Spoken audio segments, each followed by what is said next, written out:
Welcome back and thank you for choosing to stay with us. This is News at Prime. I'm Linda Mnisi, standing in for Xoli Mgambi. We continue our conversation about what's happening in Iran after, of course, the US-Israeli strikes on that part of the world. I'm joined in studio by Qaanitah, who will reflect with us on, what the picture is at this very moment, Qaanitah, because we know that there seemingly is, Iran intensifying its retaliation, particularly following the death of the Supreme Leader. Absolutely, and we heard from Simon Marks talking about death of US personnel, but we're getting some indication of death tolls across the Middle East and the Gulf region. We know that 3 people have been confirmed dead in the UAE, 1 person killed in Kuwait, 2 in Iraq. We understand that 201 is the figure of those killed in Iran. Israel has now announced that 9 people have been killed in an attack there, with many injuries. We've just heard earlier in the day that Iran had attacked Oman, the only country that did not was spared attacks initially. Oman is a very close ally of Iran, and the fact that they were crucial to the negotiations. So the fact that an Omani ship had been affected created a lot more outrage in the province. We saw statements from Mohammed bin Salman and Saudi Arabia. We also saw statements from Qatar and their leaders saying that negotiators and mediators must not be attacked in that way. Now, again, Iran saying they're going to continue this intensification. We heard a little while ago from interviews done by the foreign minister saying that they are not attacking their neighbors. What they are doing is attacking US bases and US interests in these countries. But Gulf states are getting increasingly angry. We heard from the UAE and one of their ministers saying that they will leave no stone unturned in trying to get some sort of stability back to the region, and if needs be, they will interact militarily if they have to. So quite worrying that we are not seeing any efforts at de-escalation. In fact, we're seeing a growing death toll, particularly with targets in Israel and sustained targets in Tehran and surrounding areas. Yeah, you spoke about, the affected Gulf states, right? But let's talk about the closure of the airspaces. We know the Middle East became very important following the Russia-Ukraine war. Talk to us about what it's looking like in terms of airspace closure at this particular moment. So the busiest airports in the world sit in the Middle East. You have Dubai, you have Abu Dhabi, you have Qatar. These are sites that have been affected by missile and drone activity, and they have been shut down, and the entire airspace surrounding the Gulf has been halted. Now, the indication as to when, we're hearing from some airlines that flights have been cancelled up until the 8th of March, so something like a week of uncertainty. So what happens if you are stuck in that part of the world? The South African Department of International Relations has put out an urgent call to all South Africans that are in any way of the affected countries to please register with the embassies there, to make your embassy know that you are in Abu Dhabi or you are in Jordan, and more importantly, to keep the emergency numbers of each embassy at hand, so that if anything does happen to you, you are able to reach out. Now, there is no way that South Africa can, repatriate South Africans stuck abroad.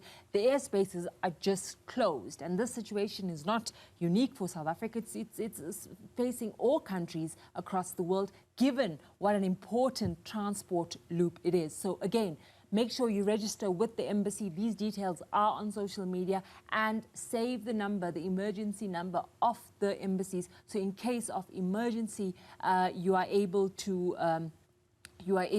reach out.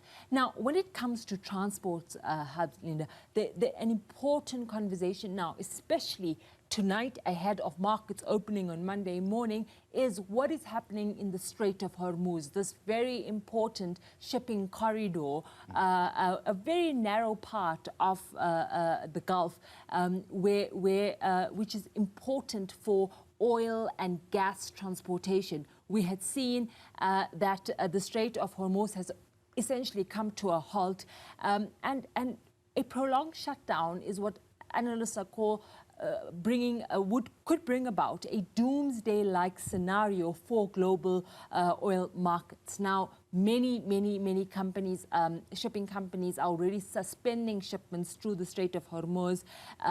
Iran has attacked an oil tanker named Skylight just an hour ago. They've also attacked an Omani ship, which is an Omani ship, oil tanker that had been in that region, with 4 crew members injured and 20 on board evacuated. So again, while there is concerns around air travel, what markets are really looking at is that particular ship route and what that means. We're already seeing heightened activity on the coast of South Africa because ships are being rerouted, as we saw when Iran was at war. The US was at war with Iran last year during that 12-day war. So lots of moving parts at the moment. On one hand, you're seeing Iran not backing down, unfathomable in some ways that it would attack an Omani tanker on the Strait of Hormuz, that the Strait of Hormuz has been shut, even though they said they had no plans to shut it.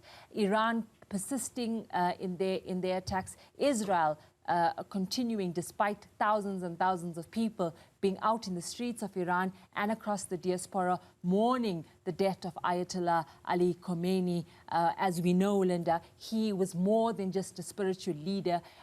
He was seen to be the leader of all Shia Muslims, some 300 million across the world. We know that there are some representatives of the Shia community in South Africa that are tonight mourning the death and the killing of Ayatollah Ali Khamenei, as Iran scrambles now to find a successor for him and to stabilize the country amid this war. Yeah, you speak about the death of the supreme leader and what it would mean. Let's talk about, this happening right in the middle of Ramadan and what that means. So it obviously, how it was framed on Iranian state television, that he was martyred in the holy month of Ramadan, and it just exacerbates the sense of mourning across the region, the effect of war is just compounded because of it being this month. More importantly, you've seen a lot of travel to the Middle East because of Ramadan. Lots of South Africans stuck in countries, places like Jordan, in Jerusalem, visiting the Al-Aqsa Mosque, visiting the holy lands of Mecca and Medina. And so this obviously will play an important role now in terms of what happens next. And so the month of Ramadan is a critical one. I think it plays into how these attacks are being felt in Iran and across the Middle East. And so one hopes that there would be a speedy resolution to this conflict, given what's at stake.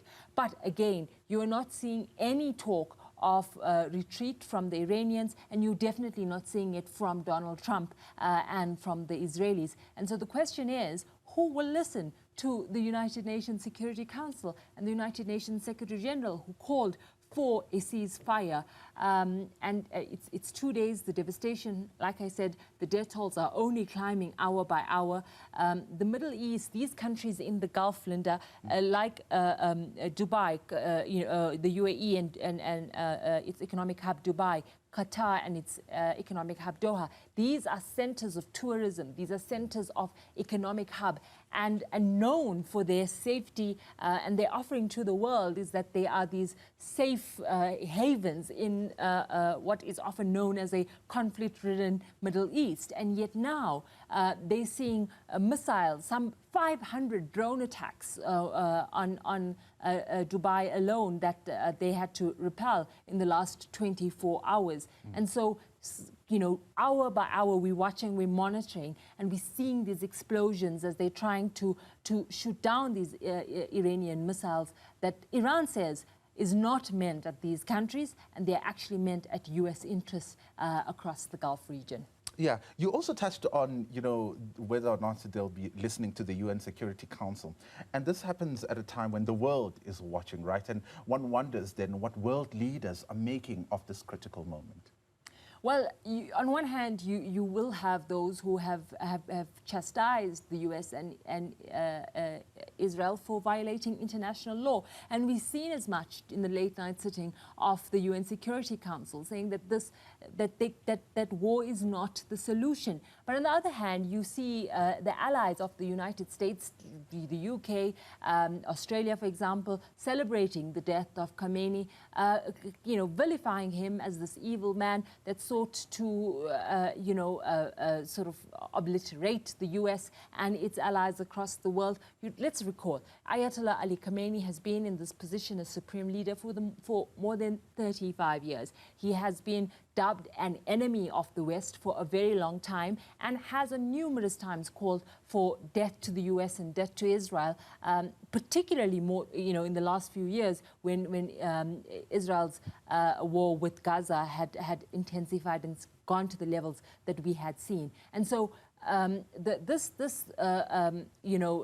sort of divide in the world as to whether it was a good decision for the US and Israel to attack Iran in the first place. And then, countries that would have been sort of on the side of Iran or sympathetic to Iran are concerned now that the fact that they are, indiscriminately sending missiles and attacking even residential areas in places across the Middle East. And so that is has the potential of them having fewer friends amid this onslaught because of the devastation that the Iranian attacks is causing across the Middle East. Now, the question is, who has the authority? Who will be able to play a mediator role?